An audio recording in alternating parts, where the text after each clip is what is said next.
your life can change in a moment.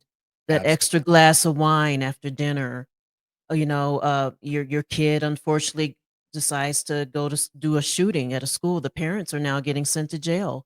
And Right. these are, really well off, wealthy. I'm sure they never saw themselves going to prison.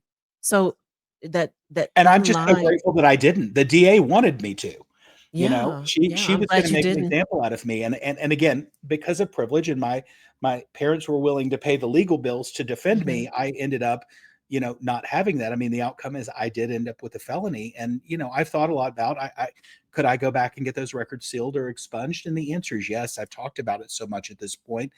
mhm. It is not something I'm proud of, but I mean, again, it's part of that Journey. layered history that is my story. And Yeah, for anybody who thinks that they can't end up in a deep, dark place that is unimaginable, let me tell you, you can. yeah, And it yeah, can you happen can. in a minute. Yeah, In a yeah, minute. I want to reiterate, I called the police that day myself. I dialed mhm. 911, and it resulted in me ending up in the In situation jail. I ended up in. So, Yeah, like, yeah. you know, don't assume that privilege necessarily negates you escaping some of the challenges that we have in life. And we have prisons that are full of wounded children.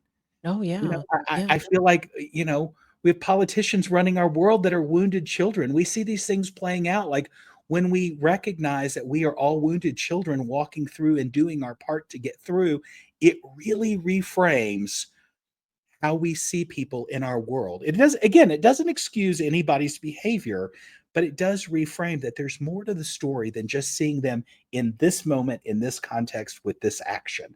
There is more to Mhm. the story. There's Yeah, always yeah. more. There's always more, and, that line is thin, so, I many times I probably should have, been on that other side, but it's just by the grace, by the grace of God, I guess, because I tell people my story, whether it's having a extra glass of wine or whatever, they were pulled over for DUIs, in prison, their life, and the bail money, you know how that works. Most people in prison, they didn't have the bail money for little petty crimes. Some of them Well, little petty crimes. and let me be clear, you can end up with a six-figure legal bill real fast for something that happened in a moment. Yeah.